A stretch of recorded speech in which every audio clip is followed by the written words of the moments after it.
J.D. Vance looked at Gretchen Whitmer and said these words, "Governor Whitmer, someone as inexperienced as you shouldn't be speaking on national security matters." But Whitmer's response was about to destroy Vance's entire career forever. The Hart Senate building in the heart of Washington, D.C. had a more tense atmosphere than usual this cold January morning.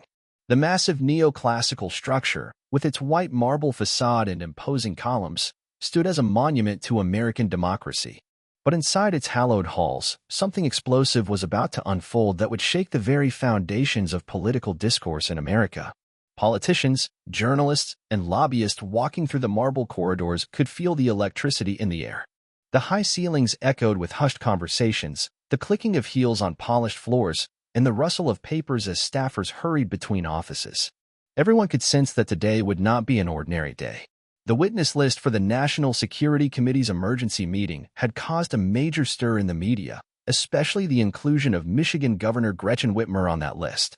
The morning newspapers had been buzzing with speculation.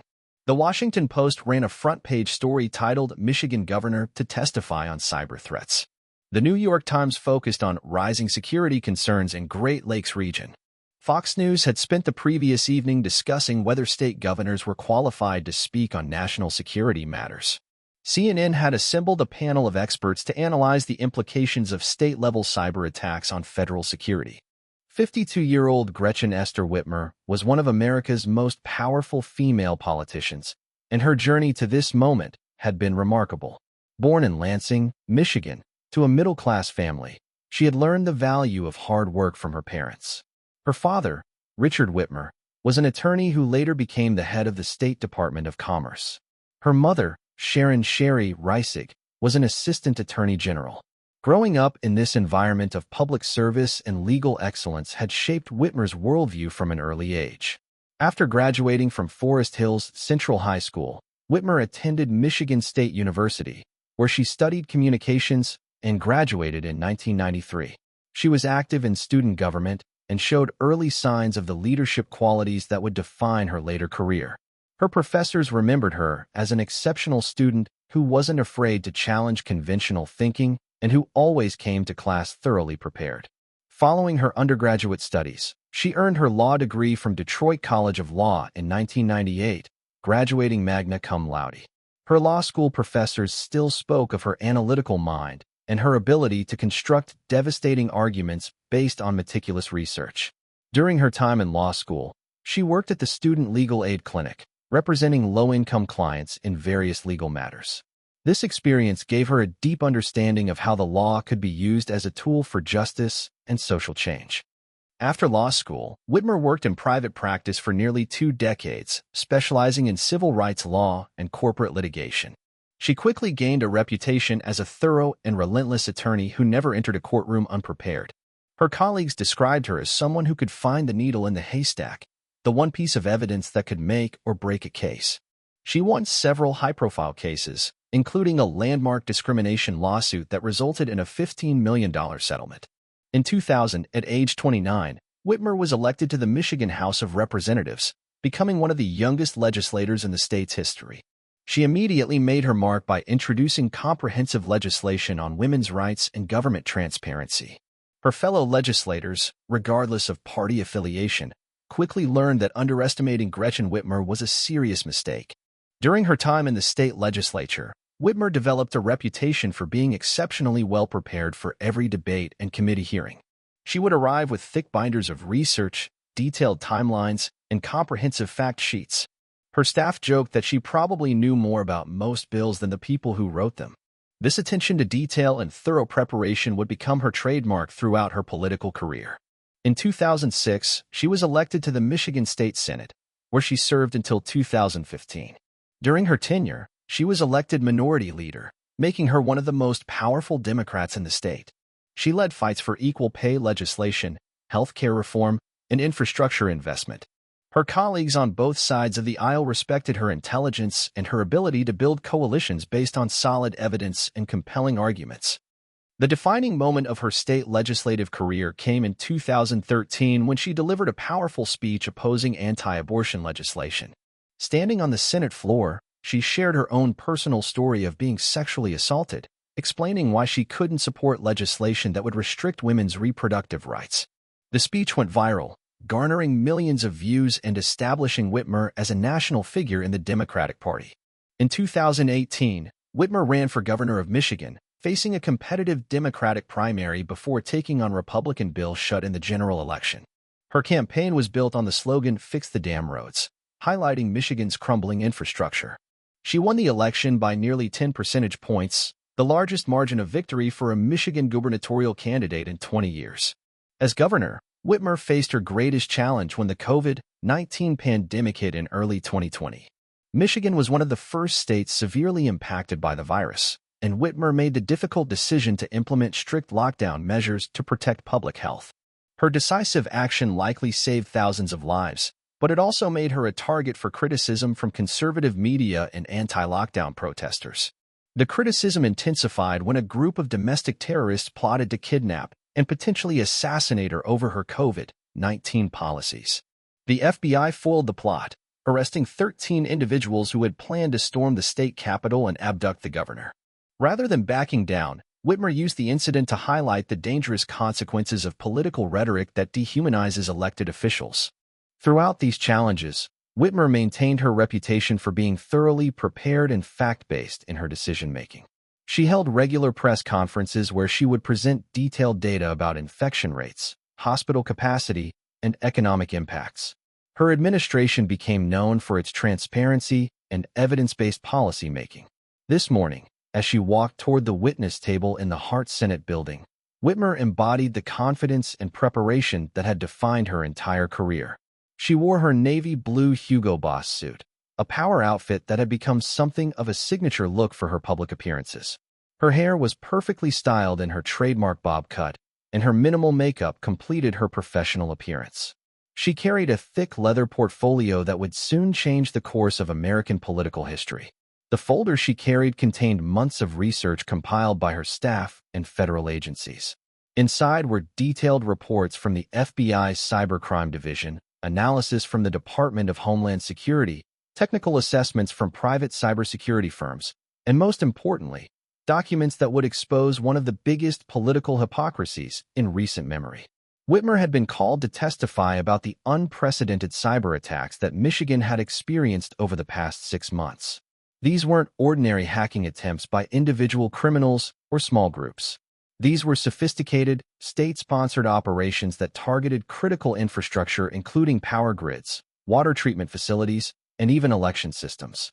The attacks had been traced to multiple foreign adversaries, and their coordination suggested a level of planning that posed a direct threat to national security. What made Michigan's situation particularly concerning was its strategic importance to the American economy and national defense. The state was home to major automotive manufacturers, defense contractors, and shipping infrastructure connected to the Great Lakes. An attack on Michigan's critical systems could have ripple effects throughout the entire American economy and supply chain. But Whitmer had discovered something during her investigation into these attacks that went far beyond foreign threats. She had uncovered evidence that some American politicians and business leaders had inadvertently, or perhaps deliberately, provided foreign adversaries with access points into American systems through their business dealings. This discovery would soon explode into the biggest political scandal of the decade. Across from her sat Ohio Senator James David J.D. Vance, and the contrast between them could not have been more stark. The 38-year-old Vance represented everything that was both fascinating and troubling about modern American politics. His personal story was undeniably compelling, a journey from poverty in rural Ohio to the heights of American success. But his political evolution told a different, more complicated story about ambition, opportunism, and the corrupting influence of power. Vance had been born James David Bowman in Middletown, Ohio, a once thriving industrial city that had been devastated by the decline of American manufacturing. His early life was marked by instability and trauma. His father abandoned the family when Vance was young, leaving him to be raised by his mother, Beverly, who struggled with drug addiction. For periods of his childhood, he lived with his maternal grandparents, James and Bonnie Vance, who provided the stability and discipline that his mother couldn't. Despite these challenges, or perhaps because of them, Vance developed an intense drive to succeed. He excelled in school and enlisted in the Marine Corps after graduating from high school. His military service included a deployment to Iraq, where he worked as a combat correspondent. The experience gave him discipline and a broader perspective on the world, but it also instilled in him a deep appreciation for hierarchy and authority that would later influence his political views. After completing his military service, Vance used the GI Bill to attend Ohio State University, where he graduated summa cum laude with a degree in political science and philosophy. His professors remembered him as an exceptional student who was brilliant but also somewhat calculating in his approach to academics. He seemed to view education not as an end in itself, but as a means to achieve greater success and social status. From Ohio State, Vance went on to Yale Law School, one of the most prestigious legal institutions in America. At Yale, he encountered a world of privilege and connections that was far removed from his working-class roots in Ohio. He excelled academically, making the Yale Law Journal and graduating near the top of his class. But more importantly, he began to build the network of relationships that would later prove crucial to his business and political career. During his time at Yale, Vance was mentored by Professor Amy Chua, who encouraged him to write about his experiences growing up in the declining industrial Midwest. This encouragement led to the creation of Hillbilly Elegy, the memoir that would make Vance famous and wealthy. The book, published in 2016, became a New York Times bestseller and was praised by critics as an insightful examination of white working-class culture in America. Hillbilly Elegy told the story of Vance's family and community, exploring themes of poverty, addiction, social decay, and cultural dysfunction. The book resonated with readers across the political spectrum because it offered an explanation for the social and economic problems plaguing much of rural and post-industrial America. Vance argued that while structural economic changes had certainly harmed these communities, cultural factors, including a lack of personal responsibility and self-destructive behaviors, were equally to blame. The book's success opened doors for Vance that had previously been unimaginable. He was invited to speak at conferences, appeared on major television programs, and was profiled in national magazines. The book was eventually adapted into a Netflix film directed by Ron Howard, though the movie received mixed reviews and criticism for its portrayal of Appalachian culture. More importantly for Vance's future, the book's success brought him to the attention of powerful people in business and politics. He leveraged his newfound fame into opportunities in the venture capital world, eventually becoming a partner at Revolution LLC, a technology investment firm based in Washington, D.C. The firm specialized in investing in startups and emerging technologies, particularly in areas like artificial intelligence, cybersecurity, and data analytics. Vance's time in the venture capital world was lucrative but also controversial.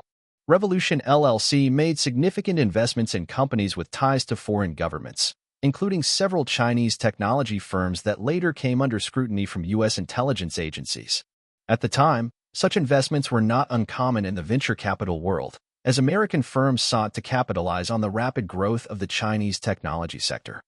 However, Vance's investment decisions would later be seen in a very different light as tensions between the United States and China escalated, and as the Chinese government became more aggressive in its cyber operations against American targets. What seemed like smart business decisions in 2019 and 2020 would eventually be viewed as potential national security threats. Vance's political evolution was perhaps even more remarkable than his business success. During the 2016 presidential election, he had been one of Donald Trump's harshest critics.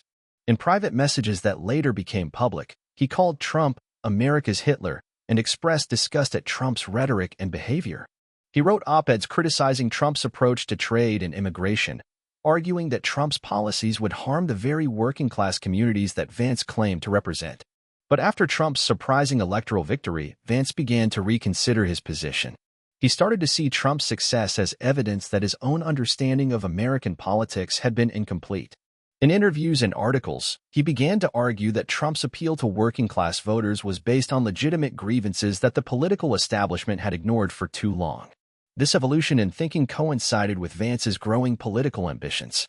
By 2020, he was seriously considering a run for public office, and he recognized that in Ohio's Republican Party, being anti-Trump was a significant liability. So he began the process of reinventing himself as a Trump supporter, carefully walking back his previous criticisms while emphasizing areas where he and Trump agreed. When Vance announced his candidacy for U.S. Senate in 2021, he faced a crowded Republican primary field that included several candidates who had supported Trump from the beginning.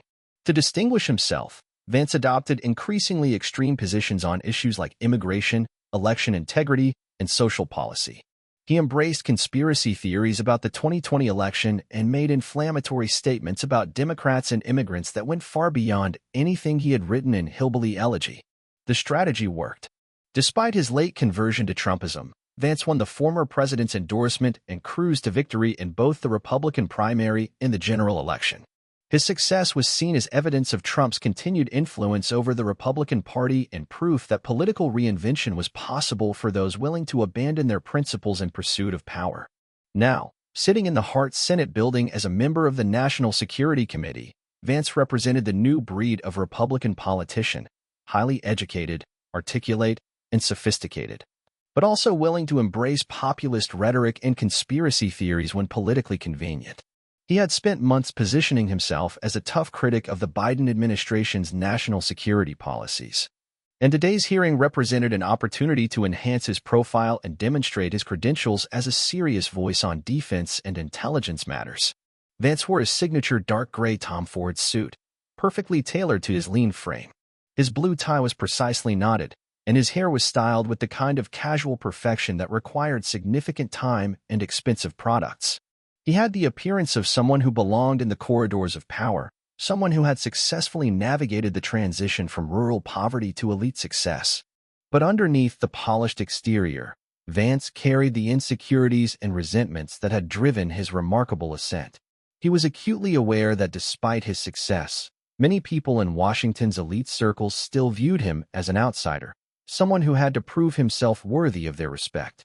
This insecurity manifested itself in an aggressive, sometimes combative style that he used to demonstrate his toughness and intelligence. Today, Vance had come to the hearing with a specific agenda. His staff had briefed him on Whitmer's background and the topic of her testimony.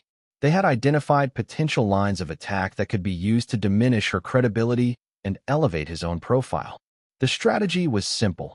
Portray Whitmer as an inexperienced state official who was out of her depth on national security matters, while positioning himself as a serious voice who understood the complexities of global threats.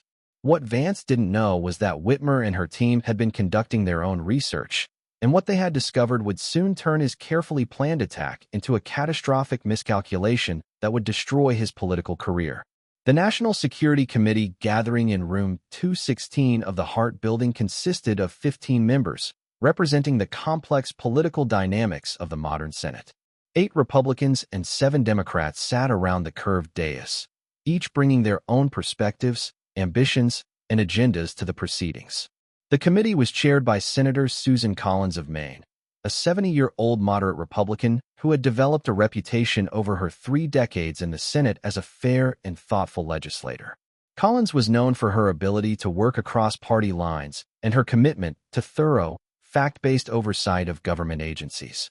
She had chaired the committee for 2 years and had worked hard to maintain its bipartisan character, even as polarization in the broader Senate had intensified. Collins understood that today's hearing had the potential to become a partisan spectacle, and she was determined to keep the focus on the substantive issues of cybersecurity and national defense. She had reviewed Whitmer's prepared testimony and found it to be thorough and concerning. The cyber attacks on Michigan's infrastructure represented exactly the kind of emerging threat that the committee needed to understand and address. Sitting to Collins' right was Senator Marco Rubio of Florida, the ranking member and a former presidential candidate who had built his Senate career on foreign policy and national security issues. Rubio had been briefed by intelligence agencies on the scope and sophistication of the attacks on Michigan, and he understood that they represented a new phase in the ongoing cyber war between the United States and its adversaries. Other Republican members included Senator Tom Cotton of Arkansas, a former Army officer who brought military experience to the committee's deliberations, Senator Joni Ernst of Iowa, the first female combat veteran to serve in the Senate, and Senator Rick Scott of Florida, a former governor who understood the challenges of protecting state-level infrastructure from cyber threats. The Democratic members were equally distinguished. Senator Mark Warner of Virginia served as the vice chairman and was widely regarded as one of the Senate's leading experts on cybersecurity and technology issues. Warner had made his fortune in the telecommunications industry before entering politics, and he brought both business experience and technical knowledge to his role on the committee.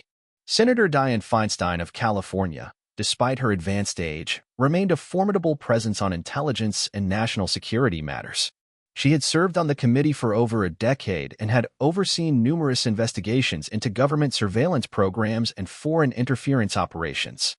Other Democratic members included Senator Martin Heinrich of New Mexico, a former engineer who understood the technical aspects of cybersecurity, Senator Angus King of Maine, an independent who caucused with the Democrats and brought a pragmatic approach to national security issues, and Senator Kirsten Gillibrand of New York, who had become a leading voice on military reform and defense policy.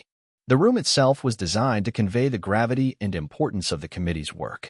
The walls were lined with dark wood paneling, and portraits of former committee chairs and distinguished senators looked down on the proceedings. The curved dais elevated the senators above the witness table, creating a visual hierarchy that emphasized their role as overseers and questioners. Behind the witness table, rows of chairs were filled with journalists, congressional staff members, lobbyists, and other observers. The major television networks had sent their top correspondents to cover the hearing, recognizing that cybersecurity had become one of the most important national security issues of the 21st century.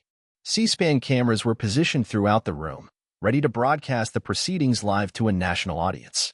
In the control room, producers were monitoring multiple camera angles and preparing to cut between shots of the senators, the witness, and the audience reactions. They had been briefed that this could be a significant hearing, but none of them anticipated just how explosive the proceedings were about to become. The room was filled with the quiet buzz of conversation as people took their seats and prepared for the hearing to begin. Staff members distributed copies of Whitmer's prepared testimony and background materials about the cyber attacks on Michigan. Journalists checked their recording equipment and reviewed their notes, preparing for what they expected to be a routine hearing on an important but technical topic. At exactly 10 a.m., Senator Collins picked up her wooden gavel and tapped it firmly on the table. The conversations immediately ceased, and all attention focused on the committee chair. I call to order the 158th meeting of the Senate Committee on Homeland Security and Governmental Affairs, Permanent Subcommittee on Investigations, Collins announced in her distinctive Maine accent. Her voice carried the authority of someone who had presided over hundreds of such hearings during her long Senate career. Today we convene to examine the recent cyber attacks on critical infrastructure in Michigan and their implications for our national security, she continued. These attacks represent a new level of sophistication and coordination that poses serious threats to our economic security and public safety.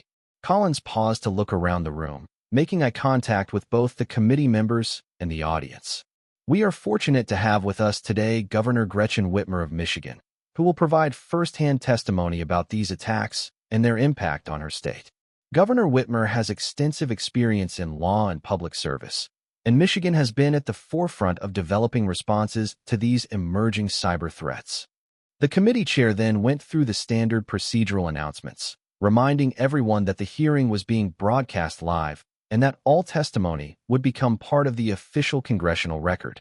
She noted that each committee member would have an opportunity to question the witness, with time limits strictly enforced to ensure that all members could participate. Governor Whitmer, Collins said, turning her attention to the witness table, please proceed with your opening statement.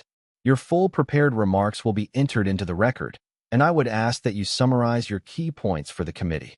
Whitmer leaned forward toward the microphone, her posture confident and professional.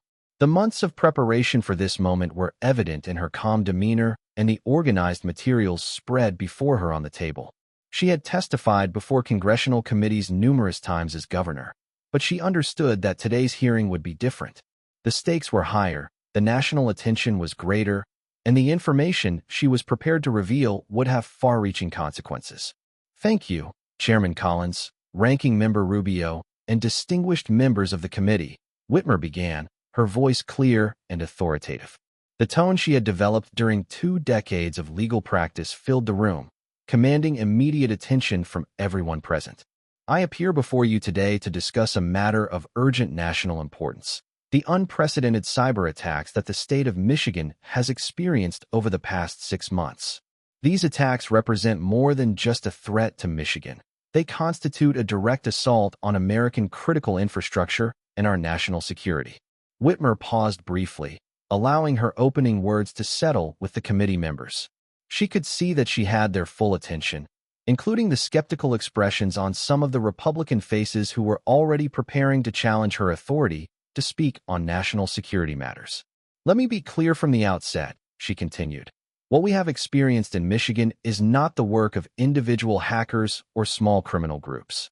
These are sophisticated, state-sponsored operations conducted by foreign adversaries with the clear intent of disrupting American economic activity and undermining confidence in our democratic institutions." She reached for the first folder in her stack of materials, opening it to reveal detailed charts and technical analysis. "The attacks have targeted multiple sectors of Michigan's critical infrastructure. Our electrical grid has been probed and penetrated at least 17 times since July. Water treatment facilities in Detroit, Grand Rapids, and Flint have all reported attempted intrusions. Most concerning, systems related to election administration in 12 counties have been targeted, though I can report that none of these attempted intrusions were successful." Committee members began taking notes as Whitmer provided specific details about each category of attack. The technical sophistication she described was clearly beyond the capabilities of ordinary cybercriminals, and the coordination between different attack vectors suggested a level of planning that could only come from a nation-state adversary. "When we began investigating the sources of these attacks," Whitmer continued, "we worked closely with the FBI's Cybercrime Division, the Department of Homeland Security, and private cybersecurity firms to trace the origins and methods being used. What we discovered was deeply troubling."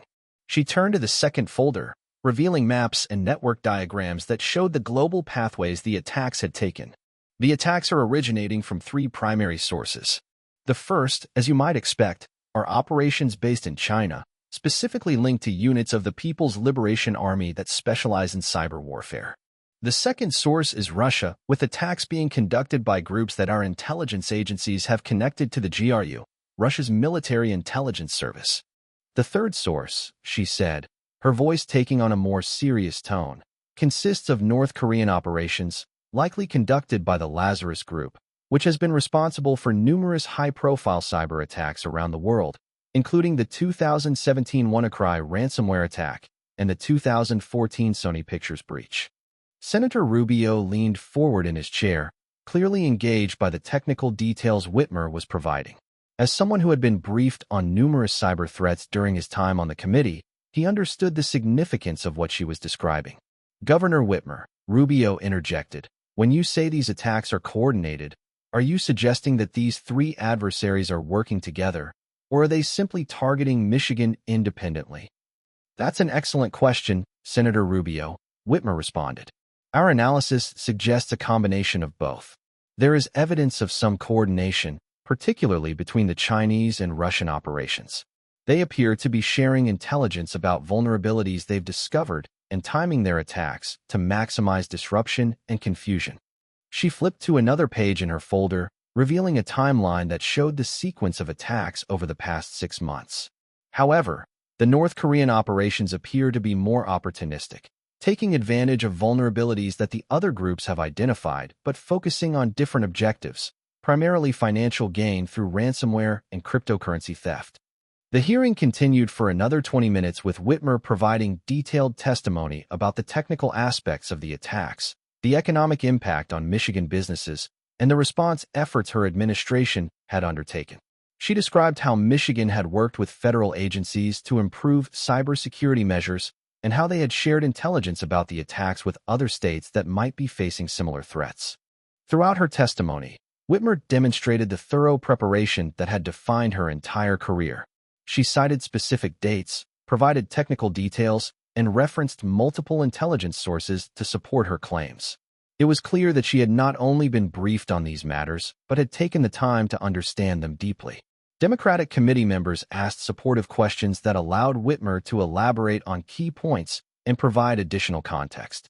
Senator Warner, drawing on his technology background, asked detailed questions about the technical methods being used by the attackers. Senator Heinrich inquired about the potential for these attacks to spread to other states with similar infrastructure. Republican members were more skeptical but remained respectful during the initial questioning. Senator Cotton asked about the military implications of the attacks, while Senator Ernst focused on the potential threats to agricultural systems in Iowa that might be similar to those in Michigan. For the first 30 minutes of the hearing, everything proceeded according to normal congressional protocols. The questions were substantive, the answers were detailed, and the tone remained professional and bipartisan. Committee members on both sides seemed genuinely interested in understanding the scope and implications of the cyber threats Whitmer was describing. But then it became J.D. Vance's turn to question the witness, and the entire atmosphere in the room was about to change dramatically. Vance had been sitting quietly during the initial round of questioning, taking notes and occasionally conferring with his staff. He had been waiting for his opportunity to make his mark on the hearing, to demonstrate his knowledge and establish himself as a serious voice on national security matters. As the junior member of the committee, Vance's questioning time came toward the end of the first round, after the more senior senators had completed their initial inquiries. When Chairman Collins called on him, Vance straightened in his chair and assumed the aggressive posture that had become his trademark during committee hearings. "Thank you, Chairman Collins," Vance began, his voice carrying a note of barely concealed skepticism. He set down his pen and looked directly at Whitmer, his expression making it clear that his approach would be different from the previous questioners. Without looking at his notes, Vance leaned forward and fixed his gaze on Whitmer. The Yale law training was evident in his posture and demeanor as he prepared to cross-examine the witness. There was something predatory in his approach, like a prosecutor who believed he had found a fatal flaw in the opposition's case. "Governor Whitmer," he began, his voice filling the entire room with an authority that commanded immediate attention. "What you've told us so far is very interesting, but I think there's a fundamental problem here that we need to address." The room suddenly fell silent. The shift in tone was so abrupt and dramatic that journalists immediately stopped their note-taking and focused their full attention on the senator from Ohio. Photographers began adjusting their camera settings, sensing that something significant was about to happen. Committee members looked up from their own notes, surprised by Vance's aggressive opening.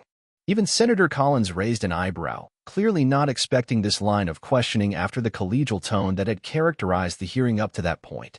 Vance paused deliberately, allowing the silence to build tension in the room. It was a technique he had learned during his legal career. Let the silence work for you. Make the other side uncomfortable. Establish psychological dominance before delivering the actual attack. "The fundamental problem," he continued, his voice growing stronger and more accusatory, "is that you are nothing more than a state governor. You're not a general at the Pentagon who understands global military strategy. You're not an intelligence analyst at the CIA who has access to classified information about foreign adversaries. You're not a cybersecurity expert who has spent years studying these types of attacks." The attack was direct and personal, designed to undermine Whitmer's credibility and expertise. Several Democratic committee members shifted uncomfortably in their chairs, while Republican members watched with interest to see how this aggressive approach would play out. "So my question to you, Governor Whitmer," Vance pressed on, "is this. Do you really think you have better information about national security matters than the experts here in Washington? Do you believe that your experience running a state government somehow qualifies you to speak authoritatively about sophisticated cyber warfare operations conducted by foreign intelligence services?" The first blow had been struck, and it was clear that Vance intended this to be more than just a policy disagreement. This was a direct challenge to Whitmer's qualifications and her right to be taken seriously on matters of national security. Whitmer's facial expression didn't change significantly, but those who knew her well could see the subtle signs of her shifting into a different mode. She carefully placed her pen on the table and interlaced her fingers, a gesture that her staff recognized as her preparation for battle. During her 20 years as a practicing attorney, she had faced many aggressive opponents across countless courtrooms, and this was certainly aggressive, but it wasn't the worst she had encountered. Not yet, anyway. Vance continued his attack, his voice taking on an increasingly aggressive tone as he gained confidence. "What I mean is this. Someone as inexperienced as you shouldn't be speaking on national security matters. These issues are infinitely more complex than the small, parochial problems you deal with at the state level. What you've experienced in Michigan, Governor Whitmer, is just a very small piece of a much larger puzzle that requires a global perspective and access to classified intelligence that you simply don't have." Media representatives throughout the room began reaching for their phones and cameras. This confrontation was exactly the kind of dramatic moment that could become viral content within hours. The contrast between Vance's aggressive attack and Whitmer's calm demeanor was visually striking and would make for compelling footage. Furthermore, Vance continued, now clearly in full attack mode and sensing that he had Whitmer on the defensive. It seems to me that security vulnerabilities have actually increased under Michigan's Democratic administration. Perhaps the real problem here isn't sophisticated foreign cyber attacks, but inadequate leadership and poor judgment in protecting critical state infrastructure. The attack was now complete. Vance had questioned not only Whitmer's qualifications, but also her competence as a leader. He had suggested that Michigan's cyber problems were the result of her administration's failures rather than foreign aggression. It was exactly the kind of partisan attack that was designed to generate media coverage and establish Vance as a tough questioner who wasn't afraid to take on Democratic governors. But what Vance didn't realize was that he had just made one of the biggest mistakes of his political career. In his eagerness to establish dominance and generate headlines, he had walked directly into a trap that Whitmer and her team had spent months preparing. At that moment, observant journalists and committee staff members noticed a subtle but significant change in Whitmer's demeanor. A slight smile appeared on her lips, not the kind of polite smile that politicians use during routine interactions, but something more knowing and dangerous. It was the smile of someone who had been waiting for exactly this moment, someone who had prepared for this attack and was ready to respond with devastating effect. Experienced political reporters recognized this expression immediately. They had seen it before in courtrooms and hearing rooms when a skilled attorney realized that their opponent had just made a fatal error. Several journalists quickly typed messages to their editors, "Something big is about to happen in the Whitmer hearing." The smile was brief but unmistakable, and it sent a clear signal to anyone who was paying attention. J.D. Vance had seriously underestimated his opponent, and he was about to pay a heavy price for that miscalculation. Before we continue with this incredible confrontation that's about to change American politics forever, make sure to hit that like button and subscribe to our channel for more explosive political moments. Because what Whitmer does next is something that J.D. Vance never saw coming, and it's going to completely destroy his political career in the most spectacular way possible. "Senator Vance," Whitmer began, her voice still maintaining its professional calm, but now with an unmistakable undertone of steel that made everyone in the room sit up and take notice. "Since you've chosen to make this about experience and qualifications, perhaps we should have a more complete discussion about experience, including your own." Vance's confident expression flickered slightly. As a Yale-trained lawyer, he knew that effective cross-examination could be turned back on the questioner, but he had expected Whitmer to respond defensively rather than going on the offensive. The slight tremor in his previously confident demeanor was barely noticeable, but it was there. "I'm not sure what you mean by that, Governor Whitmer," Vance replied, trying to maintain his aggressive posture while clearly beginning to sense that something had shifted in the dynamic of their exchange. Whitmer reached for her leather portfolio and opened it with deliberate care. The cameras immediately zoomed in on her actions, and committee members leaned forward in their chairs, sensing that something significant was about to unfold. "Well, Senator Vance," Whitmer said as she carefully removed the first document from her folder, "since you've questioned my qualifications to speak about national security, I think it would be appropriate to examine your own record in this area."